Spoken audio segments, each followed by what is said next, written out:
no? Hindi ba? Wait lang. Ah, okay, so yan. So again, so we will continue. So again, the nature and scope of criminological research. So again, we have the physical sciences, we have the biological sciences, and of course, we have the social sciences. Okay, class. Kung dito yung scope ng criminological research, so saan dito na belong ang tinatawag natin na criminological research, class? Okay, sa tatlo na yan, saan sila na belong? Okay? Saan nabilong ang criminological research? Okay, saan nabilong yung tinatawag natin na criminological research class? Okay, so yan. Okay, so very good. So sinabi ni Abro din, of course, that is ang criminological research class that belongs to tinatawag natin na social sciences. Kasi again, tandaan nyo that sociology is the mother science of criminology. So kaya di ba nagkaroon tayo ng independent criminology? So meaning, we are now an independent science away from sociology. Kasi dati class, under the umbrella pa ang tinatawag natin na criminology. So mother science ng criminology class is the sociology. So that's why among the three nature and scope of criminology or criminological research, dito na belong si criminological research class sa social sciences na tinatawag natin. Okay? So next. Okay, then of course, we have ang research. It was involves yung tinatawag natin na original works, yung mga literature review or yung mga literature na the works of scholars that when being published sa mga journals, studies, mga relevant laws, and of course, relevant readings instead of a mere exercise of opinion. So again, ang research class does not belong or hindi lang yan umiikot sa opinion class or opinion is not allowed. Okay? It should be sa works ng scholars, yung mga tinatawag natin na literature, yung mga studies and reading. So that is the research. Okay? Ganyan yung research class, hindi naka-base sa opinion. Then, of course, yung research evolves from a genuine desire to know or to prove something rather than a desire to probe class. Ibig sabihin malaman than to prove something. Okay? So, iba kasi ang probe sa tinatawag natin na prove. Okay? So, ayan. So, next. Of course, yun yung tinatawag natin kanina na ethical considerations and research. So, ibig sabihin ng ethical considerations and research, ito yung dapat na isa lang alang ng bawat researcher class para, of course, walang masagasaan or walang tinatawag na nila mapahama. Okay, lalong-lalo na yung tinatawag na nila subject in a research agenda or in a research paper. So, of course, ang first natin na consideration and research, of course, that is the veracity or yung tinatawag natin na accurate analysis of and reporting. So, in accurate analysis and reporting, so it is, as a researcher class, it is our obligation to tell the truth. Of course, not to lie or to deceive others. Dapat kapag nagkakaroon ka ng survey or nagkakaroon ka ng questioning, dapat sabihin mo sa subject, okay, ganito Mr. A, ganito yung purpose ng research na to. Okay? So, ganito yung true purpose niya. Hindi yung magsisinungaling ka sa kanya kung ano yung true purpose or true yung goal ng research mo. Okay? So, yan. Again, pag sinabi natin veracity or accurate analysis and reporting, it is your obligation to tell the truth and of course not to lie or deceive others. Then second we have the privacy. Of course, privacy is very important. Of course, it is our obligation to maintain the state or condition of limited access to a person. So, meaning kapag nakuha mo yung mga data galing sa yung informants or key informants or your population or respondents, so it is your obligation to maintain that state of privacy. Ibig sabihin, hindi mo yan pwedeng i-divulge or hindi mo yan pwedeng sabihin sa lahat kung sino-sino lang yung maka-access sa kanila. Then, of course, we have the anonymity and confidentiality. So sa anonymity and confidentiality, it is your obligation not to divulge information discovered without the permission of the subject. Again, anonymity and confidentiality, it is your obligation not to divulge information discovered without the permission of the subject. So, ayan. So, ibig sabihin, dapat magpaalam ka muna before mo sabihin or before mo i-divulge yung tinatawag natin na information on the subject natin. Then, of course, we have the fidelity. So, ang fidelity class, it is your obligation to remain faithful to one's commitments, which includes keeping promises and maintaining confidentiality. Dapat lahat ng na na-acquire mo na it is your obligation to remain faithful. Sinabi mo sa iyong kapag sinabi mo sa iyong subject o yung mga respondent mo na ganito papangalagaan namin yung identity mo. So hindi namin i-divulge kahit kanino. So dapat ma-maintain yun. Plus. Okay. So okay, so please read again si ano nga muna. O nandito na si Che. Okay, kamusta ka Che? Okay Che? Okay, sige. Sige. Wala kayong face-to-face review ngayon? Meron sir, pero wala naman. Ano sa school po, pero wala naman po. Okay, sige, sige. Okay, sige. Pakibasa. Ethical consideration in research, veracity or accurate analysis in reporting, the obligation to tell the truth, not to lie or deceive others, privacy.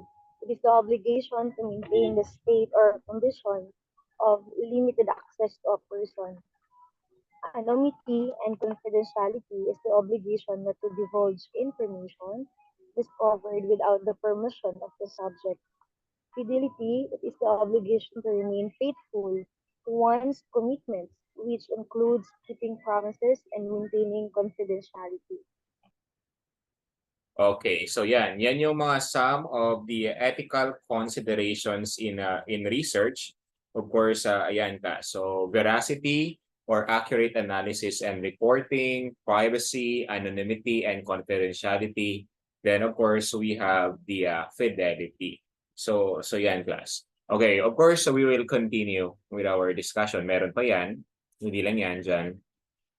Of course, kailangan rin natin yung tinatawag natin na informed consent. Okay, very important yung tinatawag natin na informed consent. Ibig sabihin, you will seek permission to the person or to the guardian, lalong-lalo na class kapag minors or minor yung magiging subject mo or magiging respondent or mga key informants o class. Informed consent.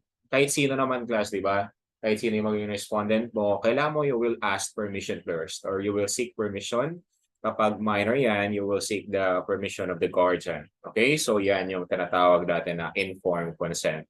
Then of course, we have dapat siguraduhin mo as a researcher, no harm will happen or will arise during the conduct of research. So meaning it is your obligation not to conflict or not to inflict rather yung harm or endanger either the physical or psychological, even the social well-being of the respondent or yung tinatawag natin ngayon class na informants and others. Okay, so no harm. Then next, of course, we have the voluntary participation. Ibig sabihin, so dapat hindi mo pinilit class yung pag-participate ng isang respondent sa study mo. So it must be voluntary participation. Kasi of course, kapag pinilit mo yan, that is against the ethical considerations of research na dapat voluntary in nature. Okay? Walang pinipilit, wala kang nasasagasaan or wala kang nasasaktan.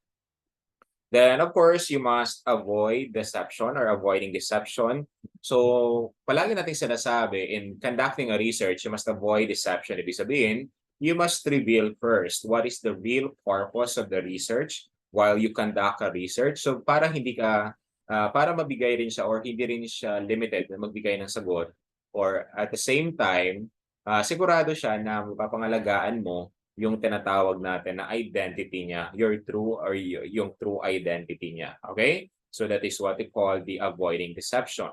Then of course we have the cultural sensitivity. Of course, hindi na naman isang culture. So dapat alamin muna kung anong culture siya na belong. Then of course, dapat alam mo yung questioning mo is may limitation. Baka yung questions mo or yung pattern ng pag-question mo is against or is not in line with their cultural tradition or their cultural understanding.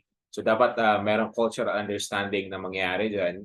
So dapat you are sensitive na walang masagasaan or walang matakel na against their culture. Okay? So yan, yung tinatawag natin na cultural sensitivity. Then of course, we have the gender sensitivity. Okay? So of course, kapag babae, kapag children or mas bata yung inyong yung respondent in your research, dapat you are sensitive o gender. Okay, kapag babae, di ba? Tapos lalaki ka na researcher. So dapat you ask permission. Maybe this question is sensitive or hindi. So of course, malalaman mo naman, di ba? So dapat you don't go beyond the borders. Okay, so para again, gender sensitivity pa rin ang very important.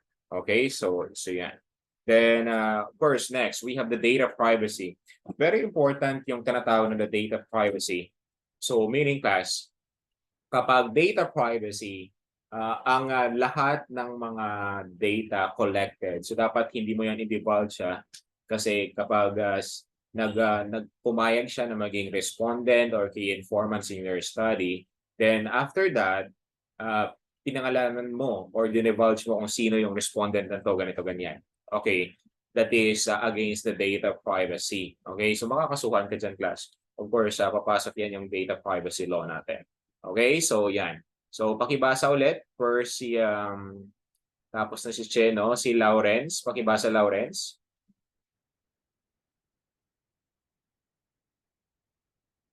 Yes, sir.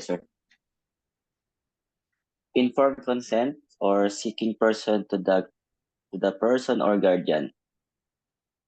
No harm is the obligation not to inflict harm, endanger either physical or psychological or socially.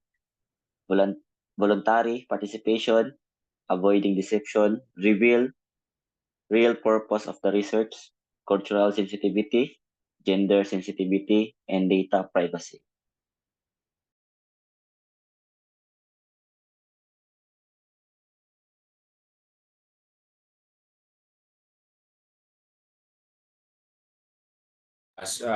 Hindi pala naka-on. So again, pag sinabi natin informed consent, dapat you must first seek permission to the person na kailangan mo i-interview or magkuha ka ng information or data sa kanya. Then kapag minor yan, dapat there is a permission from the guardian. Then yung no harm, dapat ibig sabihin, make sure class at the end of your research, there is no harm or danger on the part of the person. Maybe it is physically, socially, or psychologically. Then of course, there must be a voluntary participation on the part of the respondent or the informants. Then dapat avoid deception. Ibig sabihin, you must reveal the real purpose of the research. There is a cultural sensitivity, gender sensitivity, and above all, dapat ma-apply mo rin yung tinatawag na data privacy. Okay? So, yan yung kailangan natin, class. Or yan yung mga ethical considerations in research that we must apply or that we must observe. So, para hindi yung tinatawag natin na, okay, so hindi ma-technical or hindi ma-invalidate yung research paper mo, class. Okay? So, yan yung data privacy. Okay, next. Okay, so pakibasa. Then, of course, we will answer this one. Okay, how about Dan? Dan? Yes, sir. Okay, sige, go ahead. The first comprehensive law covering data privacy in the Philippines. ARA 10174, BRA 11200, CRA 10173, DRA 10175. Okay, so the first comprehensive law covering the data privacy in the Philippines. What is your answer, class? On the comment section, please.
Bakit isa lang yung sumagot dito?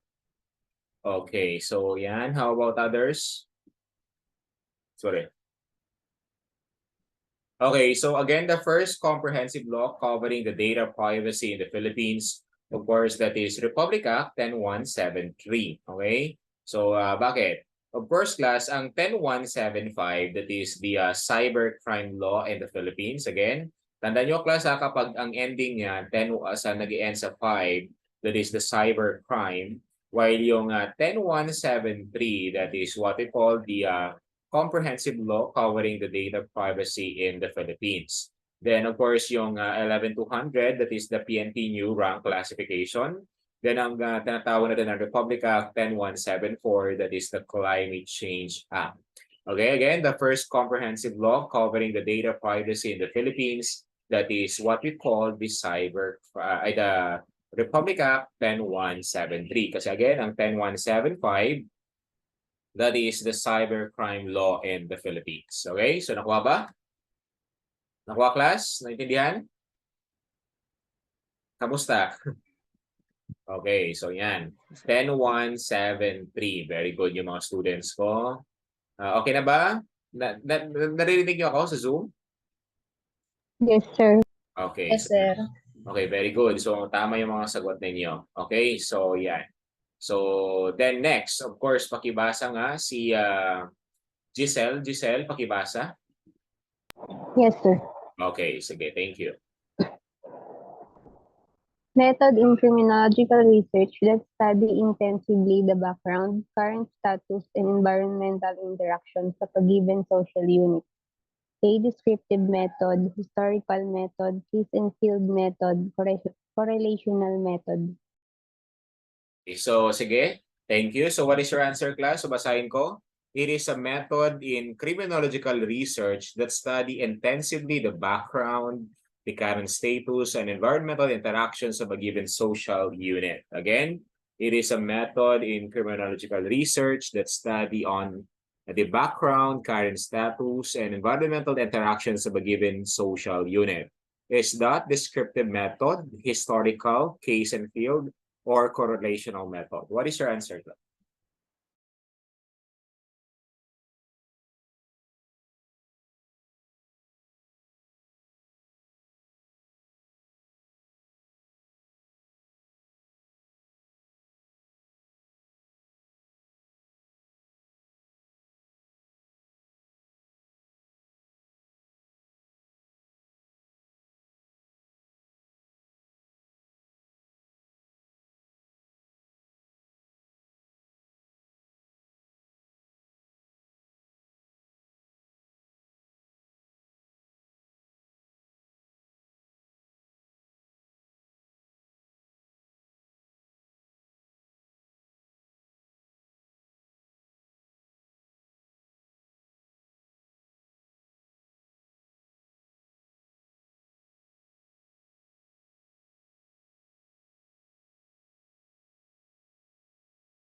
Okay, so let's answer this one, class.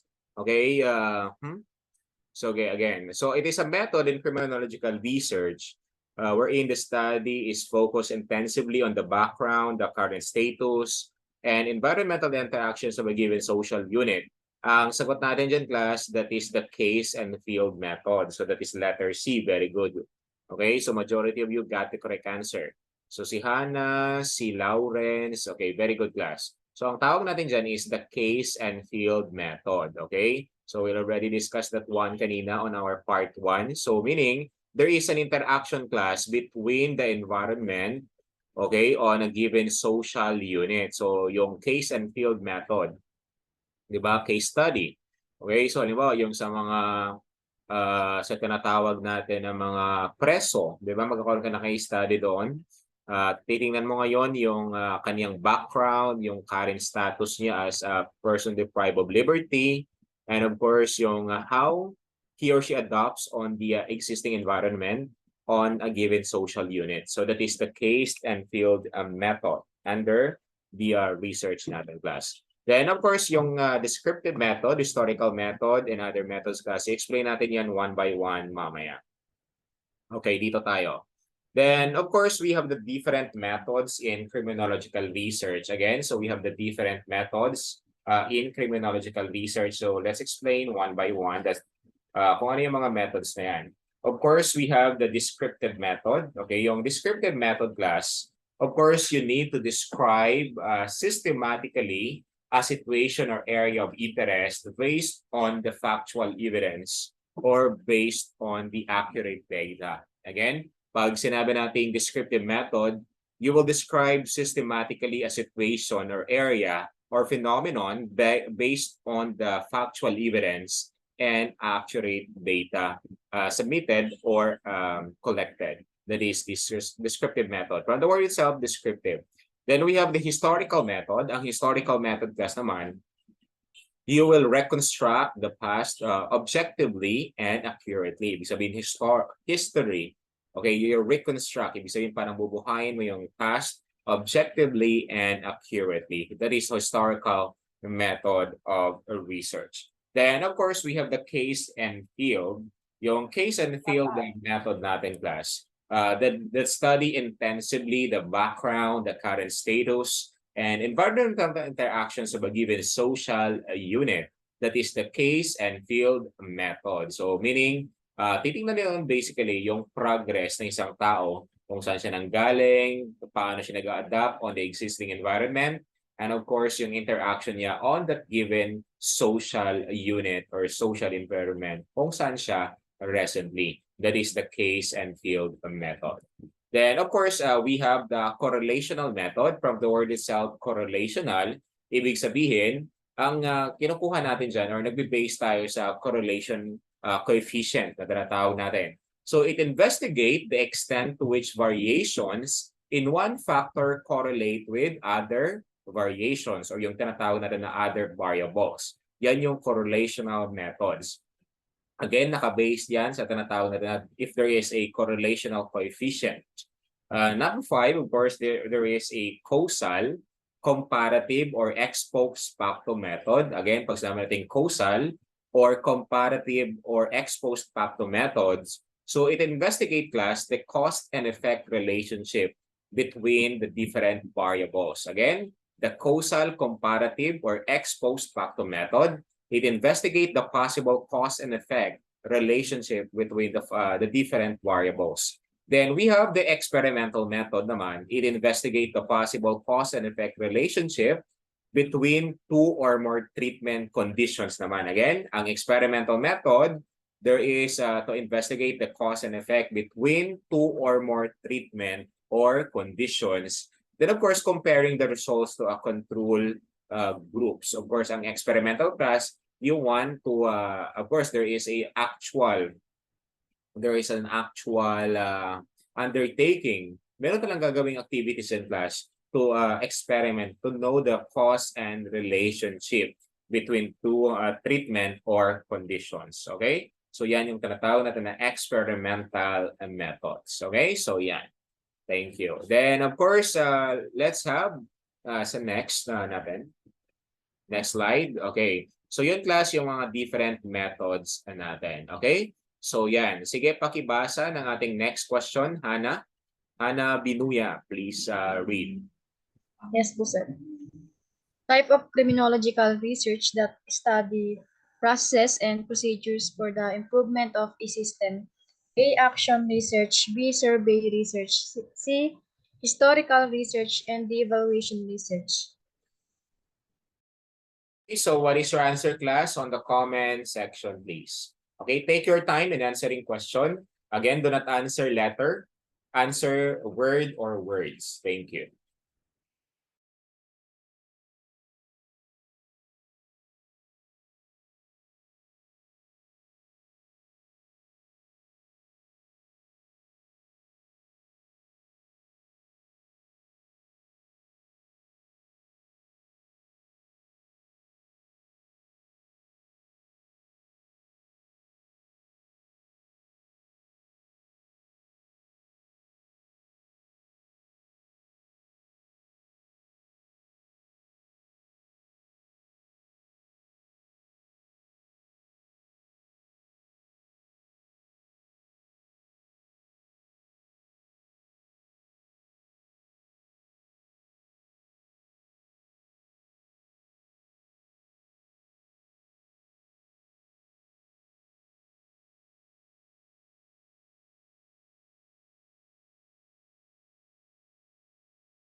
Let's answer this one. So again, the types of criminological research that study processes and procedures for the improvement of the system. Sinabi niya, improvement of the system, class. Okay, halimbawa, there is a process or there is a procedure. Titingnan ngayon, halimbawa, bakit mataas yung nakukuha ng tanatawag natin? Bakit kaya mataas yung nakukuha na average or na passing rate ng school na to? Bakit na-perfect nila yung kanilang board exam? While this particular school, bakit iisa lang or dadalawa lang yung pumapasa? Okay? So doon pa lang, class, sa processes and procedures, malalaman mo na naman. O malalaman mo na agad kung ano yung magiging answer. Okay? So ano yung magiging sagot natin, class? Okay? Okay, so ayan. So sinabi niya processes and procedures. Ibig sabihin, titingnan niya doon kung tinatawag natin. Of course, tama yan. So sino yung nakasagot? So ayan, very good, Hannah. That is evaluation research. Okay? So that is an evaluation research class. Titingnan ngayon kung tinatawag natin na merong procedures class on how they improve their process. Yan yung tinatawag natin na evaluation research. Nakuha nyo? Nakuha ba sino yung nagmali yung sagot kanina? Si Hana ba? Tama si Hana pala, tama. Okay, so wala kayong violent reaction. Si Dan, Giselle, Lawrence, Jamaica, walang violent reaction? Wala po, sir. Wala, okay, good. So yan. So next tayo, let's proceed sa next slide. Okay, then of course, class, we have the types of criminological research. So tandaan nyo, we have the different types of criminological research. So isa-isayin natin yan. So yan yung, of course, una dyan, we have the action research. Ang action research class, then of course, we have, pag sinabi natin action research, ang purpose yun is to develop new skills or new approaches. And of course, to solve problems with direct application to workplace and applied setting. That is the action research na tinatawag natin, class. So nag-example natin kanina, di ba, yung ginagawa ng mga teachers on how to improve the reading skills of the students. So that is an action research class, okay? To develop new skills or new approaches and to solve problems with direct application to the workplace or other applied setting, okay? Of course, second, we have the survey or yung tinatawag rin natin, class, na descriptive research. Ang survey or descriptive research class, it employs, of course, questionnaires and interviews to determine the attitudes, the opinions, the preference, or the and perceptions, class, of the interest of the researcher. Yan yung tinatawag natin na survey. From the word itself, survey, of course, basically, you will employ yung tinatawag natin na questionnaires and interview to determine yung opinions, yung preference, and perceptions of the, of course, the population or the respondents, as well as para masagot yung interest ng tinatawag natin na researcher. Okay, so yan yung survey or descriptive, okay, questionnaire. Okay, next, of course, we have the closed-ended question or the closed-ended questionnaire. Of course, that is, there is a pre-categorized by the researcher's word. Then, of course, the open-ended questions in respondent words. Ibig sabihin, ang closed-ended questionnaire, class, pre-categorized by the researcher words. Of course, that is the, yung tinatawag natin, class. Tandaan nyo, kapag closed-ended questionnaire, that is basically applicable sa tinatawag natin na quantitative research. Pag sinabi naman natin open-ended question naman, it is applicable, class, sa tinatawag natin na qualitative research. Okay? So kasi kapag close-ended, ibig sabihin, ano na lang sila, hindi na sila mag-explain. So more likely sa numerical ang tinatawag natin dyan. Okay? So yan yung tawag natin. Okay, then of course the open-ended question. Nakuha ba? Nakuha ninyo, class? Nakuha na Lawrence? Bakit wala ka nandun ako sa UM, Lawrence? Saan ka doon? Yung araw na yon? Saan ka? Nung sa University of Mindanao ako?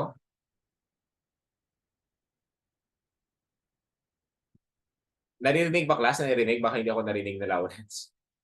Naririnig ninyo? Giselle? Dan? Okay. Yes po. Okay. Akala ko. Okay. So yan. Baka may binabantayan ng bata si Lawrence eh.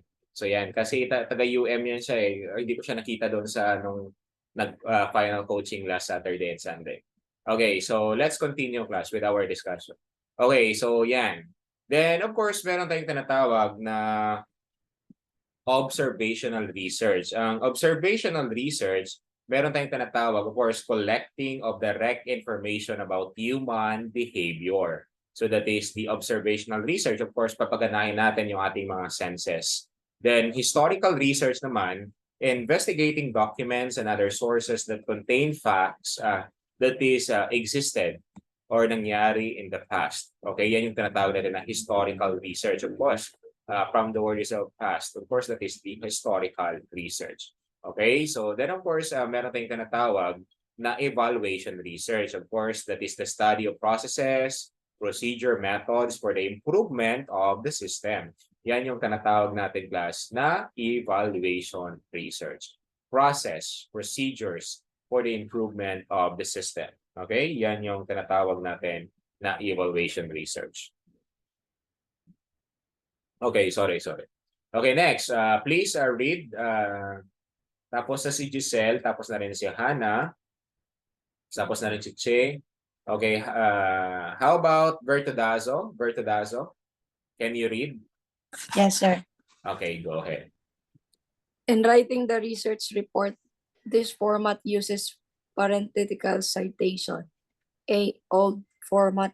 B, APA. C, new format. D, classic.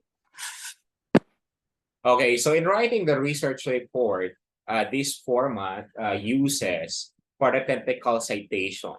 Again, in writing the research report, this format uses parenthetical citation. So what will be your answer in that question, class?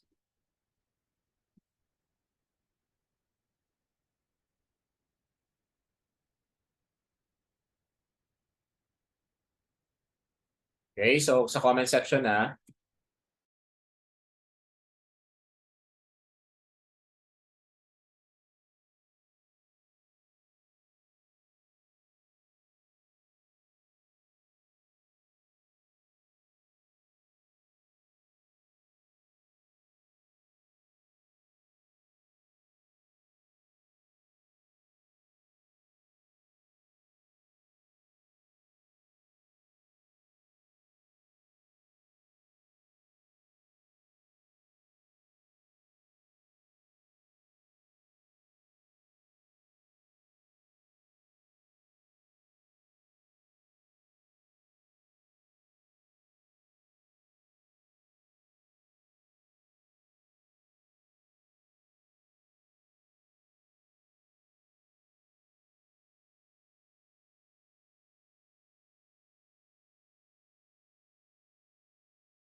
okay, so let's explain or let's answer. Okay, so bakit si Dan lang yung sumasagot dito sa ating mga student ko? Okay, so first class, in writing research of a report, this format uses parenthetical citation. Ang parenthetical citation, class, ito yung tinatawag natin na parenthetical citation.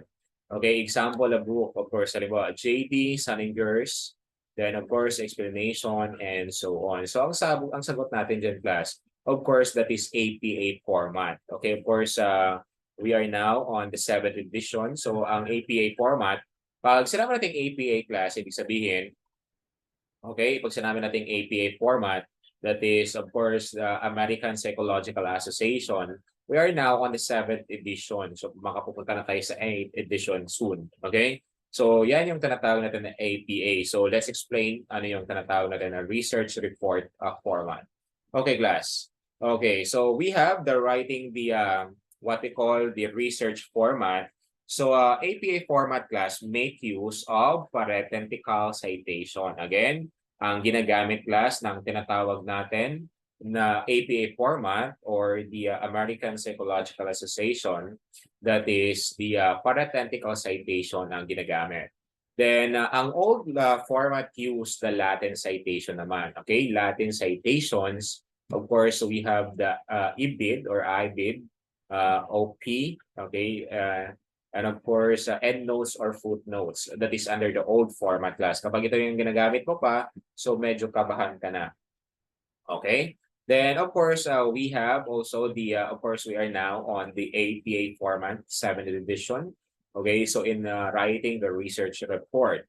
Then, of course, meron tayong tinatawag na URL o yung tinatawag natin na Uniform Resource Locator. Again, ang URL, that is the Uniform Resource Locator na tinatawag natin.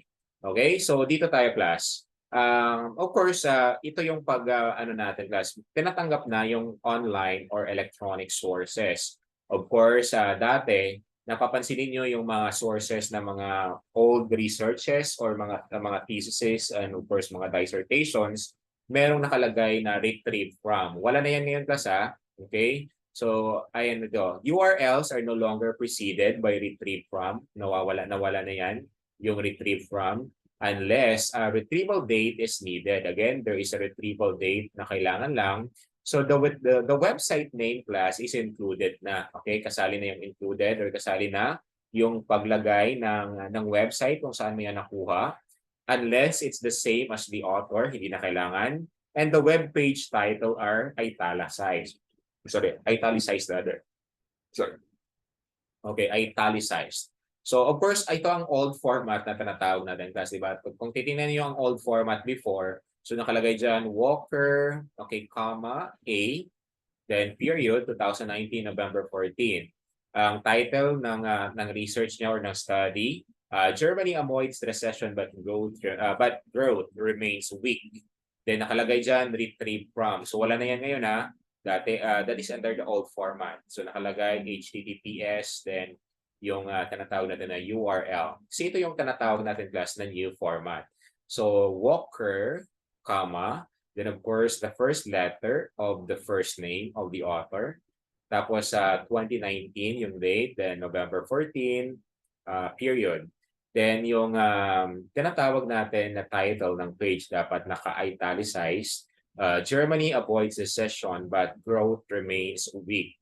Then, instead na ilagay mo dyan yung retrieve from, automatically, ilagay mo yung tinatawag natin na website kung saan mo yan kinuha, then preceded by yung tinatawag natin na URL or yung Uniform Resource Locator kung saan mo kinuha yung ano doon, class, yung link sa taas kung nagkakaroon ka ng research study. So, yan.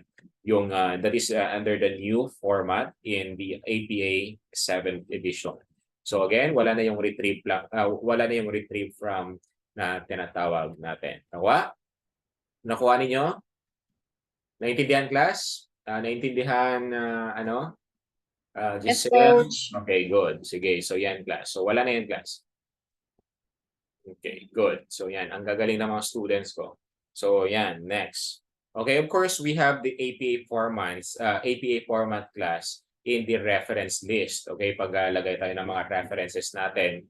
So, ayan. So, ito yung mga, ano niya. So, there are more than authors. Then, college students networking experiences, Journal of Applied Developmental Psychology. Then, wala na yung retrieve from, automatically yung kaniyang URL or yung link ng pinagkunan or kinunan mo ng yung source. Okay? That is the APA format reference listing. Then we have the parts of a research paper, class. Of course, we have the different parts of the research paper. Of course, we have the preliminary pages, class. Yan yung cover page, approval sheet, author's abstract. Okay? Then, of course, we have the table of contents and list of tables. Pag sinabi natin abstract, class, that is the brief summary of your research. Okay? So kung ano yung magiging or ano yung aabangan ng mga readers, okay, sa research mo. Ang abstract, that is the short or the brief summary of your research. Okay? So para sila, medyo mabitin sila. That is the abstract. Then of course, class, tandaan ninyo, yes, very good, Che. Okay, so pag nabasa ang abstract, may knowledge na sila kung saan about ang research. Yan, Very good yan. Then of course, aside from that class, ang abstract, doon maglalagay ka ng possible or yung findings mo. Pero hindi lahat kailangan mo ilagay doon. Yung pinaka meat or yung pinaka brief explanation ng findings mo, class. Para of course, mapukaw yung atensyon nila. Ganun pala yung nangyari. But of course, kailangan nila basahin para mas maintindihan nila. Kasi there is an abstract. Pag sinabi kasi nating abstract, di ba, merong abstract drawing, merong abstract na reasoning. Ang abstract, ibig sabihin, naka-base na yan sa interpretation mo. Di ba? Okay, so yan. Okay, interpretation. Then, of course, class, dito, familiarize nyo lang ito. The sections of a research paper, of course, following the IMRAD format. Okay, of course, the IMRAD format, we have the title. Ang title dapat, class, ng subject or ng research ninyo, dapat it should be centered in an inverted position. Okay, dapat naka-bold yan. Then of course, 8 to 15 words lang ang dapat. Okay, 8 to 15 words. Ito yung palagi kong strict ako pagdating sa research. So dapat 8 to 15 words lang ang pwede maging title.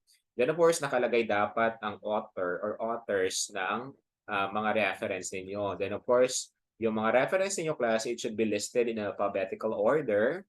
Dapat naka-italicize the school and department. Then, ang abstract ninyong, class, dapat hindi susobra yan sa 300 words.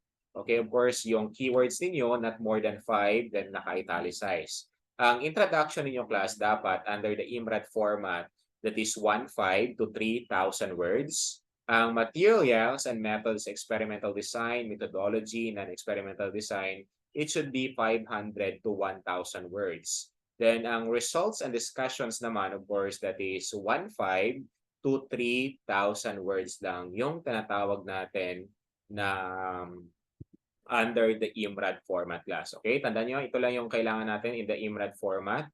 So, tandaan niyo, class, hindi mali yung sinusunod niyo sa school ninyo. Pero ang lalabas sa board exam ninyo is the IMRAD format kasi pina-follow natin yung IMRAD format in the board exam. Kasi every school, meron tayong tinatawag na institutional format. Ibig sabihin that it was crafted or created by your institution or by your school, by your university, or by your colleges. So meaning, class, wala yan. Hindi yan lalabas sa board exam. Kaya pala, bakit hindi lumabas yung tinuro ni ma'am sa amin? Ay, hindi.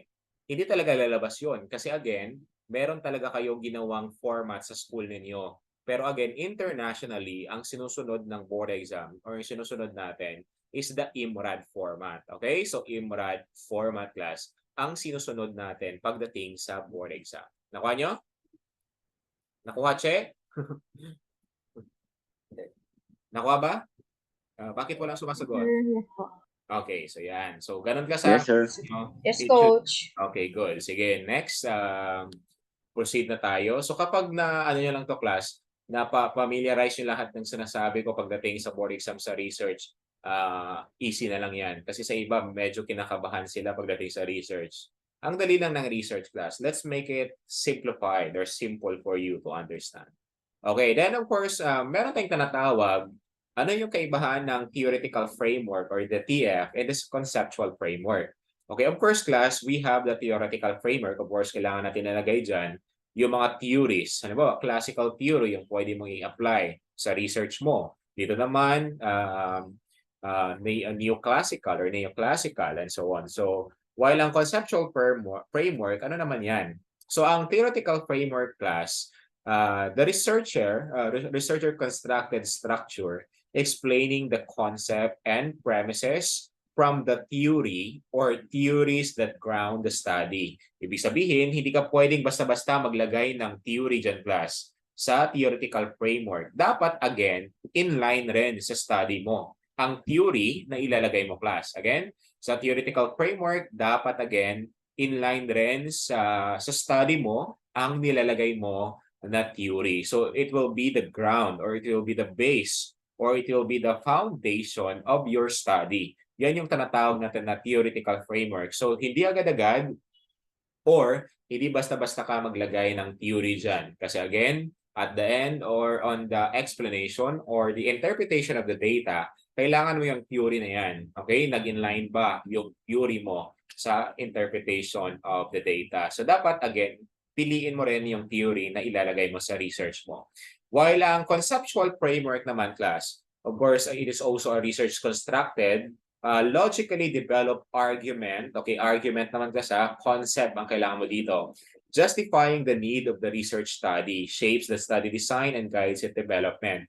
Ibig sabihin, class, kailangan mo mag-create ng concept or argument na there is a need talaga to conduct a research study. Okay? Yan yung tinatawag natin na conceptual framework. Then, of course, how does this theory shape the study? Yan yung kailangan natin sa theoretical framework. Of course, kasi theory ang pinag-uusapan natin. Kapag sa concept naman, or yung argument na yon, why is this research important? Dapat ma-justify mo gaano ka-importante yung pag-conduct ng research na yan. How does it contribute to the knowledge? Meron ba tayong makukuhang aral or meron ba tayong makukuhang ano yun, kaabang-abang or importance or development kapag nakandak yung study na to? Then, of course, we have also selected, we have selected and operationalized to support the RQ and the REX data analysis, evolves a new insight developed from the data. So, example, the stimulus elicits response. Yan yung theoretical framework mo. So, halimbawa sa conceptual framework naman, new teaching method improves students' academic performance. At the end of the research, kasi there is a concept na gusto mong introduce, ito na lang. Ito yung bagong argument natin para ma-improve yung academics performance. So yan, or new teaching method. Instead, halimbawa sa akin, di ba, ay kumbaga nagkaroon ako ng research. Instead na traditional ang approach ko sa lecture, yung, di ba, yung traditional, yung iba, kinaka-copy paste nila yung buong article tapos babasahin. So that is under the old format, no, under the old strategy. So yung sa akin dapat as much as possible naka-simplify na para hindi maboboring or hindi madaling maintindihan ng students lahat ng dinidiscuss ko agad-agad. Hindi na kailangan pumunta sa Mars. Hindi na kailangan pumunta sa ibang planeta para maintindihan nila. So again, yan yung kailangan natin. Kapag gano'n ang niisip mo, class, ay ganito, mag-introduce ako ng bagong teaching method. 'Di ba? Marami akong teaching method, class, kung napapansin niyo. Meron kaming sa Crim Coach. Meron kaming connect the dot, merong puzzle, merong Q&A tapos explain. Iba-iba yung methods namin, class, ang atake namin sa pag-explain ng topics. Kasi kapag isang sequence lang or isang ganito, mag-lecture ka lang buong maghapon, walang activities, walang maboboring ang student class. Pati ikaw, maboboring. Hindi ko yung gusto. So that's why kailangan natin ng bagong concept. So that is conceptual framework, di ba? So bakit walang nag-absent sa akin? Ganito kapag face-to-face magkakaroon, lahat present hanggang matapos. Bakit sa isang lecturer, pagdating sa hapon, 5 na lang ang natira. So that is, kailangan mo ng teaching method or how to improve your teaching strategy. Okay, so yan. Yan yung tinatawag natin na conceptual framework. Again, ang theoretical framework, kailangan mo of course, mag-lay down ng theory. Of course, ng theory yun, gagamitin mo as the foundation of your study. While the conceptual framework, kailangan mo mag-develop ng bagong argument why there is a need to conduct that research. There is a contribution on the new knowledge or meron bang makukuhang knowledge out of that research. So, yan yung kaibahan ng theoretical framework and conceptual framework. Nakuha ba? Nakuha niyo ba, Berto Dazo? Lawrence? Ana? Giselle? Okay. Yes, Coach. Okay, good. So, yan. So, yan So, na-explain ko na in a simplified form. So, dapat hindi na kayo mag-ano dyan. Okay, next tayo. Okay, so ito yung mga vulnerable individuals, class. Vulnerable individuals in research. Dapat we will make it, kailangan natin bigyan ng consideration. Of course, we have the children, institutionalized people with terminal illness, pregnant, and of course, the PWD. So sila yung mga tinatawag natin na vulnerable individuals in research. Again, so they are the vulnerable individuals in research. Okay, nakuha ninyo? So yan. Okay, then of course, class, statistics. Okay, that is the last part of our discussion.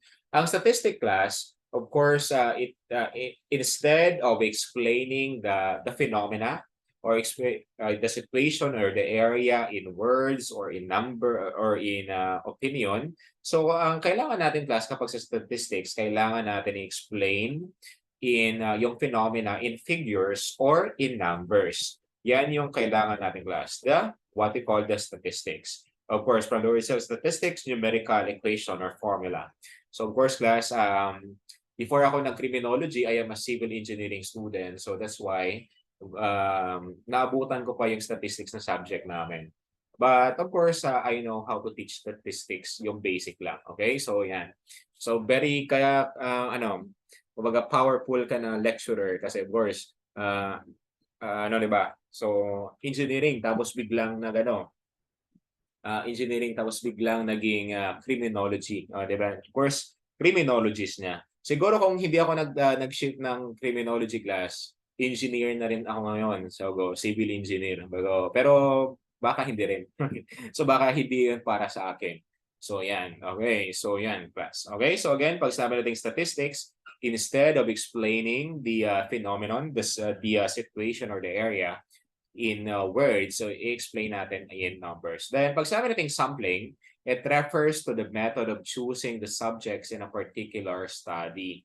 Pag sinabi natin again sample or sampling, of course, di ba, kailangan natin kumuha ng subset of population, okay, which the drawn, or kung saan intended yung ating research. That is the sample or the sampling. Then, of course, class, we have the different sampling methods na tinatawag natin na i-explain ko mamaya. Okay, dito tayo, tapos na si Dan, Giselle, Hannah, si Che, tapos na rin si Lawrence, si Bertodaso. How about Jamaica? Jamaica, nandyan ka? Okay, how about Christopher Somoso? Christopher Somoso? Bakit walang response si Christopher Somoso? Okay, babalik tayo class sa may sa available na. Okay, balik tayo kay Che.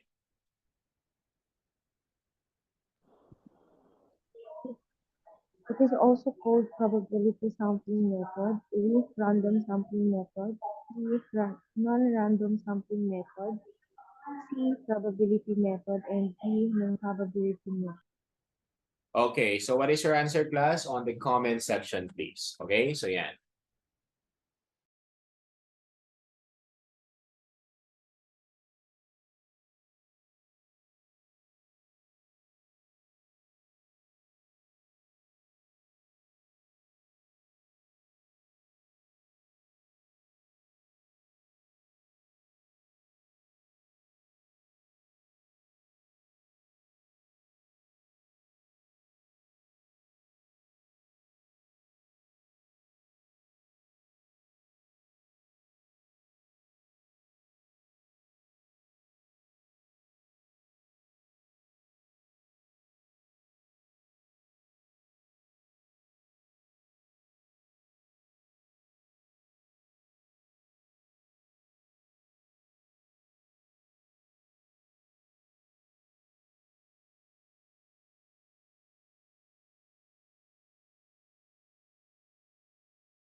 Okay, so again, so what is your answer? Random sampling method.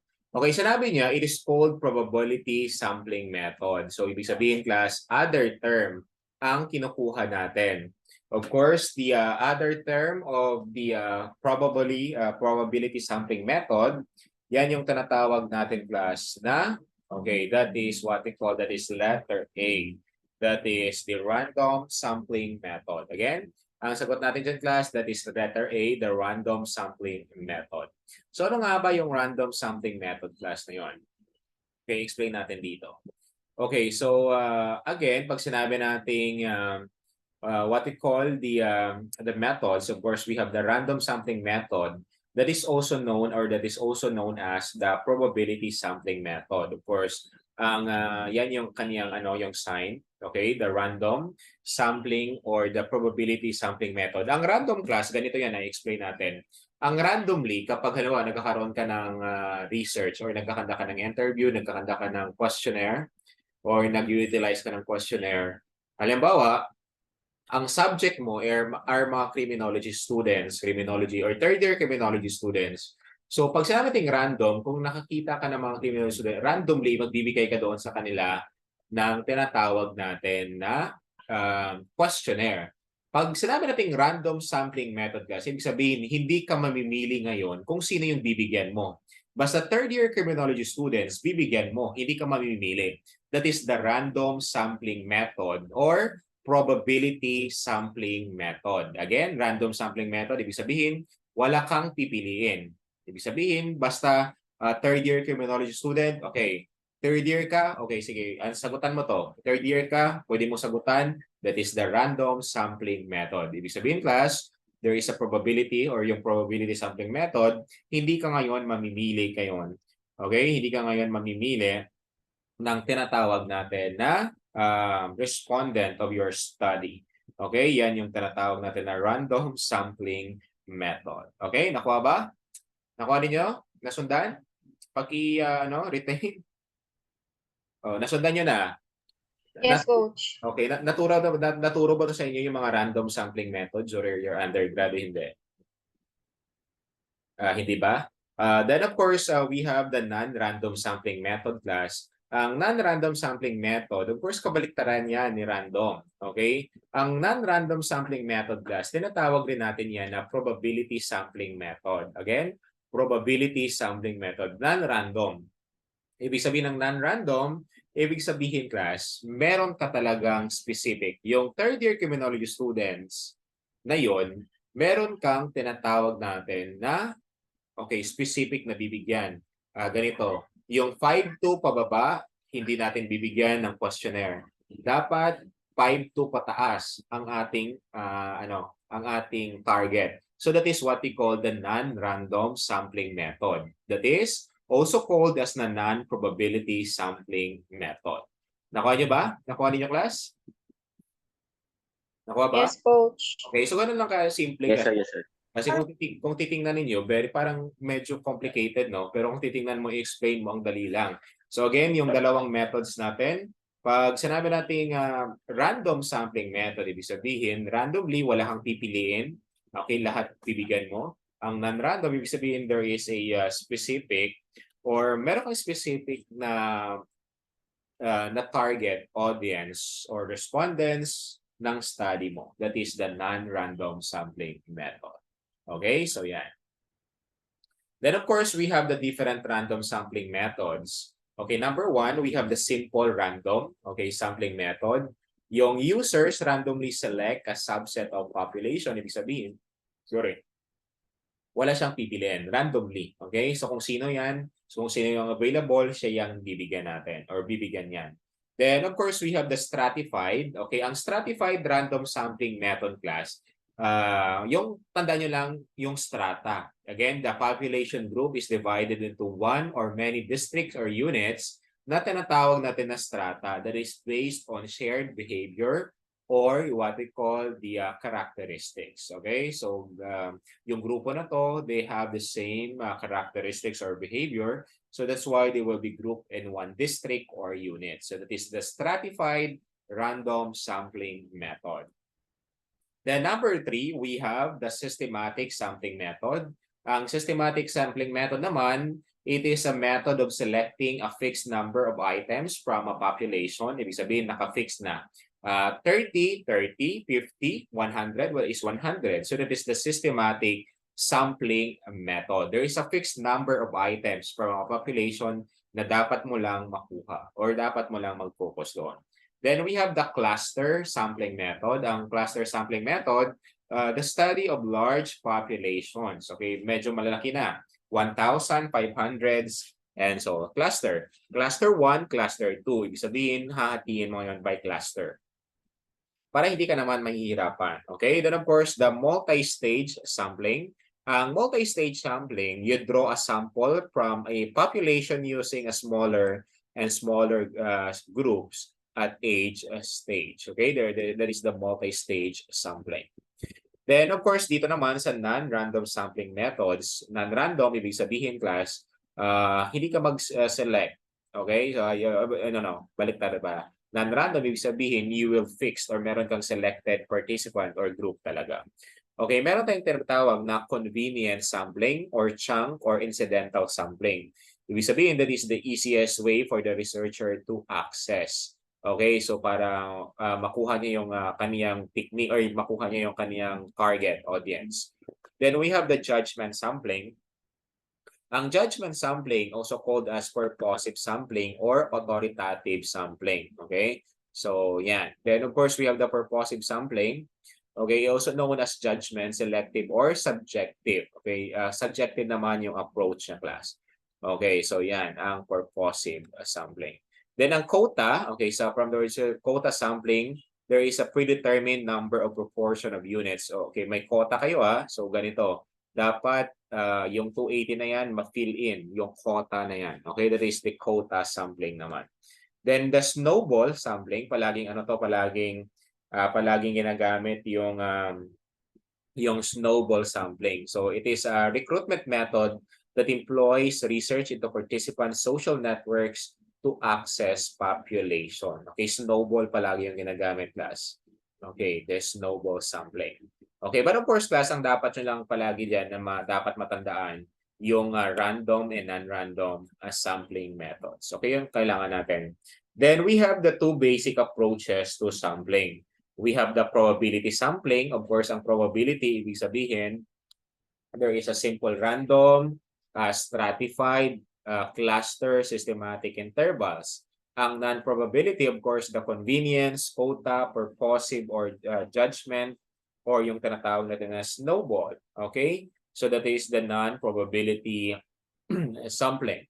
Okay, so yan. Okay, so ayan, dito tayo mag-focus, class. Okay, pakibasa nga. Okay, so pakibasa, sino nga yung magano natin? Si Dan. Dan, pakibasa ng question natin. The concept of regression is introduced by A. Carl Pearson, B. D. Dimois. Demoir. Sir. Okay. Sir Francis Galton, D. Karl Marx. Okay, sige, what is your answer sa class? Sa comment section natin.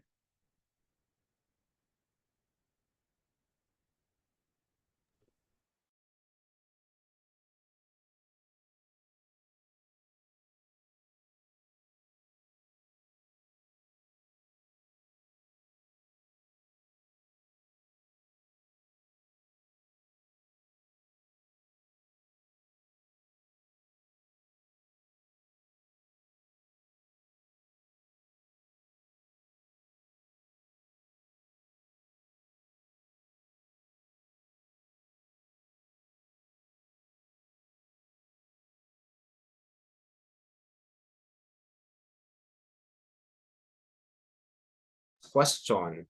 Okay, yung answer ninyo si Sir Francis Galton.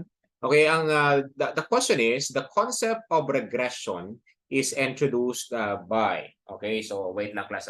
I-charge ko muna yung laptop natin, baka malubat. Again, the concept of regression is introduced or was introduced by, of course, letter A, Carl Pearson, letter B, Dimois, letter C, Sir Francis Galton, and letter D, Karl Marx. Of course, ang sagot natin dyan, yung concept of regression that is introduced by Sir Francis Galton. That is letter C, class. Okay? Kaya susundan kayo talaga ni Sir Francis Galton. Concept of regression. Then, pag sinabi natin chi-square, class, okay, nasali pa si Che dito. Pag sinabi natin chi-square, ang tawag natin dyan is non-parametric test. Okay, it is given or it is the concept given, class, by Carl Pearson. Tandaan nyo basta chi-square, it is also known as the non-parametric test. It is the concept given by Carl Pearson. Ang concept of normal distribution naman, it is given by Dimoir and a person involved in si Laplace, si Gauss, and of course W. Uden. So yan yung concept of normal distribution naman kay De Moivre. Okay? Ang concept of regression, okay? So kay Sir Francis Galton, that is what we call during 1877. Okay? The concept of regression. Okay? So yan, class. Again, ulitin natin. Ang tanda niyo, pag sinabi natin chi-square, ang author niyan, class, is si Carl Person, and concept of normal distribution naman, si De Moivre. Ang concept of regression, that is kay Sir Francis Galton, in the year 1877. Okay? So yan yung tinatawag natin na the concept of regression. So that's why Sir Francis Galton. Then, of course, we have the common statistical tools na ginagamit natin. Of course, for sample size, for sample or respondent, ang tinitingnan natin, we have the Sloven's formula, then we have the Parten's formula. For reliability naman, we have the split half method, the Spearman, the Brown prophecy, the Cornbach's coefficient alpha. For the test of validity, we have the standardized tool, pass through the panel of expert, use in other study. Of course, the test of validity. Magkakaroon ng panel of expert class ka, di ba? Iba-validate pa yung research ninyo para you can proceed on the next round. Okay, ito yung common statistical tools class. Ang gagawin nyo class, hindi naman natin kailangan i-explain to kasi hindi na nakaka-focus dito.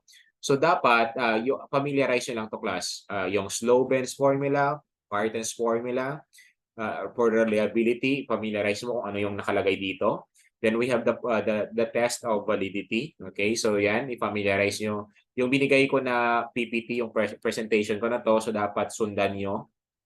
Okay, i-review nyo ulit. Then of course, yung recorded natin sa sa Telegram natin na So ulitin nyo lang palagi ito para ma-familiarize kayo class. So yan. Halimbawa, pagdating sa board exam, sasabihin niya, the following are the common statistical tools used to test the validity. Except, okay, the letter A, standardized tools. Letter B, standard through the panel of expert. Letter C, used in other studies. And letter D, Parten's formula. So meaning, ang hindi mo isasagot doon si Parten's formula kasi si Parten's formula is the test for sample size. Okay? So ganun ka ang importance ng, of course, familiar. Pero kapag you're not familiar with this, so hindi na-explain sa'yo, of course, wala kayong may sasagot, di ba? So yan yung tinatawag natin na common statistical tools in the common statistical tools na ginagamit natin in research. Okay? So then of course we have the sources of measurement errors. Okay, the sources of measurement errors, we have the environmental factors. Of course, pwedeng sa environmental or yung sa surrounding mo, researcher, ikaw mismo yung may ikaw mismo as a researcher, there's an error okay, sa pagkandak mo ng research. Instrumentation errors, yung instrument mo na ginamit is instead na quanti. Subject factors, of course, yung subject or respondents of your study. So yan, yung tinatawag natin na sources of measurement errors. So yan. Okay, then of course, we have the two categories of quantitative data analysis. We have the descriptive statistics class, and of course, meron tayong tinatawag na inferential statistics. Okay? So di ba, naging statistician ako ngayon. So the two categories of quantitative data analysis or descriptive. Ang descriptive class, ibig sabihin, so to organize, to summarize, or to describe the data, providing an organized visual presentation of the data collected. Of course, class, gagamitan natin yan ng mean, median, and mode. And measures of variable naman, of course, a range, interquartile range, variance, semi-quartile range, and standard deviation. So maraming descriptive statistics to summarize, to organize, or to describe the data. So kailangan natin ng descriptive statistics. Then we have the inferential statistic when you are not, of course, inferential statistics, of course, to estimate class or to estimate or to predict a population parameter from sample statistic. Okay, that is the what we call the descriptive statistics, the two categories of quantitative data analysis. Okay, so yan yung inferential statistics. So an understanding of the normal curve is essential to inferential statistics and includes an understanding of the symmetry, the skewness, and of course, the standard scores. Very important rin yung tinatawag na rin na Likert scale. Ang Likert scale class is a summative rating used to ascertain opinions or attitudes. Ibig sabihin, each item contains a range or scale response to a particular question. Ano sila? Okay, i-mute natin muna. Okay. So again, ang Likert scale class, 'di ba, nagkaroon tayo ng response. Okay, nakalagay doon strongly agree and strongly disagree. So yan yung mga Likert scale natin class to para malaman natin class yung opinion, to ascertain the opinions, the attitudes. Of course, kung ano yung range. Okay? So paano ba siya ka-disagree? Paano ba siya ka-agree sa tinatawag natin na topic na to? That is the Likert scale. Again, ang Likert scale, that is the summative rating scale used to ascertain opinions or attitudes. And each item contains a range of scaled response on a particular question stemming from strongly agree to strongly disagree. Yan yung tinatawag natin na Likert scale. Okay? Likert scale yan, class. Then, of course, we have the meaning of the literature and literature review. Ang literature class, tinatawag natin the body of knowledge that has been published about your topic. Then, ang literature review naman, or review of related literature, it is an evaluative overview of the state of academic knowledge on a research topic. So it involves the process of catching out and critical examination of what is already known about the research area. So again, ang literature, that is the works of scholars that will be published about your topic, while ang literature review or review of related literature, that is the process class na ginagawa mo class to ascertain or to compare and contrast your research based on the works of scholars. So again, ang literature, yun yung na-publish na ng mga authors, yung mga theses nila, mga dissertations nila, while ang review of related literature, yan yung ginagawa mo class. Nagre-research ka ngayon kung meron bang available literature or available existing studies na na-published para it will become your basis in interpreting your study. Okay? So yan yung tinatawag natin na literature review. Okay? So yan. Then of course, we have the writing secrets. Of course, we have the IMIS model. So this model of writing helps us to structure very well the paragraphs and paper in general. Yung I is for introduction, while the S is for synthesis or conclusion. IMIS model. Yung introduction, of course, the main idea, the illustrations, the synthesis, and of course, the synthesis. Okay, so yan yung IMIS model natin, class. Okay, so yan. From introduction to what we call synthesis or the conclusion of your study. Okay, so that is the writing secrets. Meron din tayong tinatawag na case model. Ang case model, that is, there is a model research that stands for keep it sweet, simple, and structured. Okay, ibig sabihin, imbis na pahirapan mong sarili mo in formulating your research or in crafting your research, you need to make it simple, structured, and sweet, di ba? So that is the case model. Okay, keep it sweet, simple, and structured. Okay, then of course we have the pearls of metaphor. So ang pearls of metaphors, it refers to the different beads that make up a beautiful set of pearls that make up a necklace. Okay, then of course, di ba, kapag sa research, di ba, may pagdadaanan ka talaga, pearls of metaphors. Ang blender metaphor naman, ibig sabihin, kailangan mo ngayon gumamit class ng different sources within each paragraph, especially the introduction in the literature review.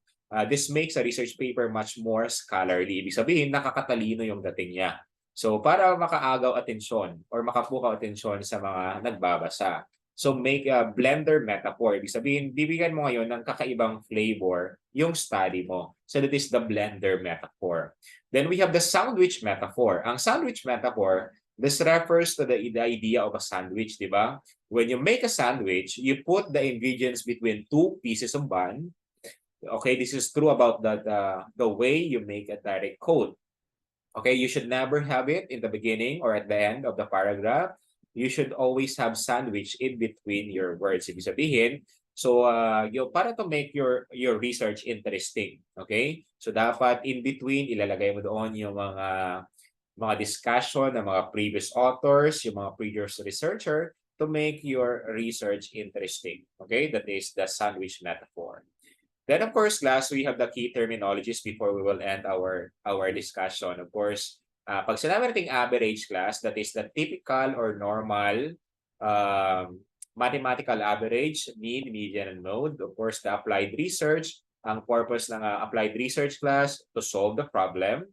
Okay, while ang basic research naman, there is a theory development or refinement, or while the case study, there is an in-depth examination of the different sources, okay, or juvenile gangs. Hello, Ma'am Regine. Then, of course, we have the causal comparative research. Ibig sabihin, you wanted to know the cause or yung pinagmulan or bakit nag-exist yung problem na yan or reason behind or the behavior or status of groups or individuals. Then we have the chi-square. Ang chi-square naman, tinatawag natin na non-parametric test of significance or there is a frequency scan.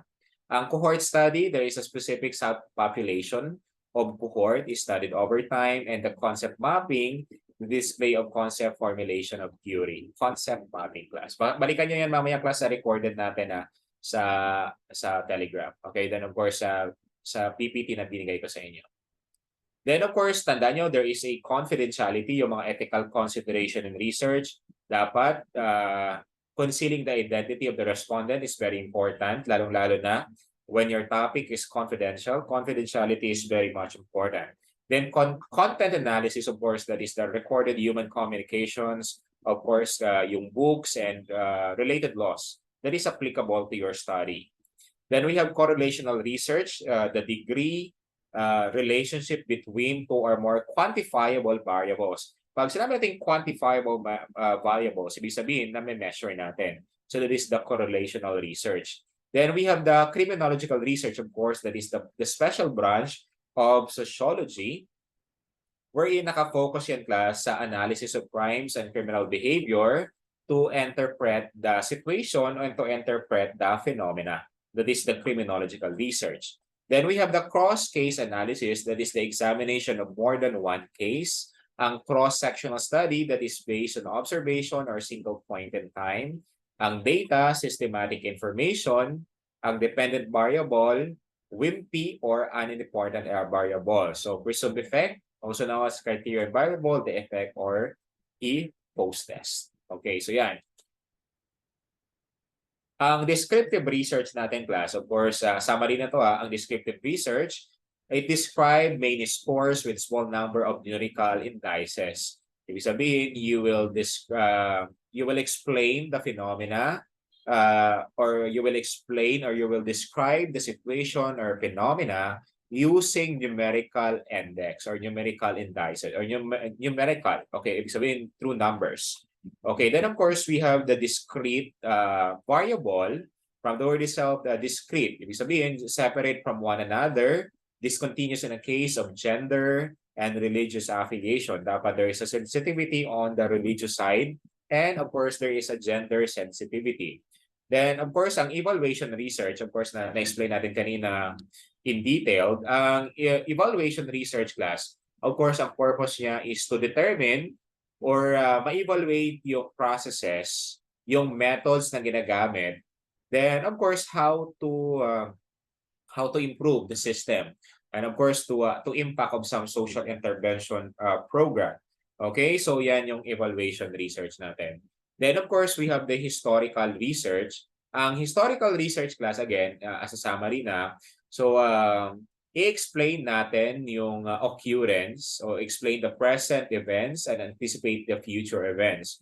Of course, class, that is the systematic collection and evaluation of data related to the past occurrences, kasi historical research. Ibig sabihin, yung mga pangyayari in the past, of course, kailangan mo siya dapat hindi mo rin siya pwedeng palitan, okay? Kasi of course, na mata-technical ka. So that is historical research. Then ang hypothesis, that is the specified testable expectation. Again, ang hypothesis, That is the specified testable expectation or yung tinatawag natin na educated guess. Okay, educated guess ang tawag natin dyan, class. Or may basis. Kumbaga, at the end of the day, at the end of the research study, malalaman mo ngayon or yung guess mo na yon nagkatotoo ba or hindi. So that is the hypothesis. Then of course, we have the independent variable, of course, the presumed to cause. Okay, so independent variable. Okay, then of course, we have the informant class. Ang informant, that is the well-versed in the social phenomenon that you wish to study. So kapag key informants ang kailangan natin class, ibig sabihin, sila yung tinatawag natin na subject in a qualitative research. Kasi kapag quantitative research class, ang tawag natin doon, respondents or participants of the study. Again, pag sinabi nating informant or key informant, sila yung subject. Kapag ang subject ninyo class or kapag ang approach ng research ninyo is the qualitative research. Kasi kapag quantitative research, ang ginagamit natin class na approach is what we call the respondents or participants of the study. So I hope it's clear. Then of course, pag sinabi natin interview, that is the data gathering technique wherein the person asks questions of another para makuha niya yung expected or yung hinahanap niya or intended result. Then we have the longitudinal study, that is the collection of data at the different points of time. Of course, pag sinabi nating mean, that is the arithmetic average or the set of score, yung average class. Of course, i-divide natin yan. The median, of course, that is the middle number. Okay, then of course, the meta-analysis, the statistical approach, summarizing the results of many studies, non-prometric test of significance, the data represent ordinal or nominal scale, null hypothesis, that is the statement of no relationship or difference between variables. Yan yung tinatawag natin na null hypothesis. Okay? So, yan. Then, of course, we have the paradigm or paradigm. Ang paradigm or paradigm, ang tanda nyo lang dyan, that is the framework for observation and understanding. That is your foundation in your research. That is the paradigm. Ang parameter, that is the numerical index describing the behavior of the population. Ibig sabihin, the scope of your study. That is the parameter. Then, of course, the parametric test, that is the test of significance, or it is the data represent an interval or ratio scale of measurement. Other assumptions have been met.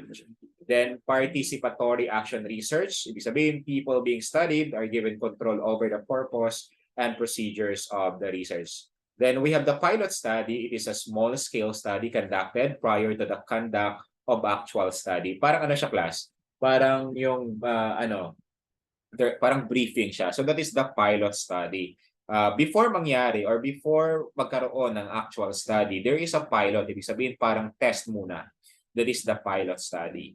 Then the population, of course, that is the group or results of the study to be generalized. Then the primary source, of course, first-hand information, of course, the testimony of the eyewitness, yung kung sino yung naka-witness sa crime, sino naka-witness sa ganong title, original documents, relic, or description of the study. Then, of course, the qualitative analysis, okay, instead of explaining the phenomena in numbers, i-explain natin ang qualitative class using based on your experience, based on your words. So basically, qualitative is based on opinion. So that is qualitative analysis. Then ang quantitative analysis, of course, instead of explaining the phenomena, the situation, or the area in words, we explain natin class using numerical representation and manipulation of observation. So yan yung tinatawag natin na quantitative analysis. Then of course, test of reliability, the quality of measurement method, ang sample, of course, the number of individuals selected from a population for the study.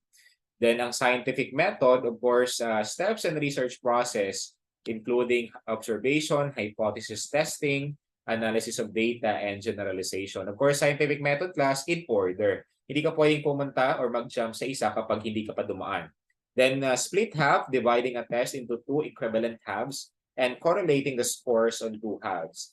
Ang statistics, of course, that is the numerical index describing the behavior of a sample. Using, of course, numbers and using formulas, that is statistics. Then of course, ang theory, that is the systematic explanation for the observation. Ang triangulation naman, use of multiple methods, pwedeng descriptive, observation, and of course, pwedeng interview. Then ang unit of analysis, what or whom being studied, of course, that is the individual people. The validity class, of course, it will describing a measure that accurately reflects the concept it is intended to measure. Valid ba or validity? There's a validity. Variable, of course, that is the concept that can assume any range of values. Of course, pwedeng aptitude, gender. Again, ang variable class, ibig sabihin, mini-measure natin. Okay, so ayan. So okay, nag-end na ang ating criminology area, okay, ngayong araw. Okay, so thank you, class. Of course, we will continue tomorrow our discussion. So again, balikan niyo yung mga, ano natin na, yung mga previous, then yung part 1 natin kaninang umaga, balikan niyo lang sa Telegram. Then bukas class, nandiyan na sila na Sim. Magsa-start na tayo sa forensic science. Okay, forensic science. Siguro yung first natin na discussion bukas on polygraphy. Okay, on the lie detection techniques. Again, lie detection techniques na ang topic natin bukas sa forensic science. So within this hanggang Friday class, matapos na natin ang all areas of criminology. So yan. After that, Q&A na lang araw-araw, magkakaroon tayo ng Q&A na lang every day. So naka-prepare na yung mga Q&A natin. Merong 500, 300, 200 na mga Q&A every area. Yun. Irarasyo natin one by one. Then again, i-explain ninyo or magkakaroon tayo ng, hindi lang ako mag-explain every question dapat i-explain ninyo yan. Every question i-explain ninyo.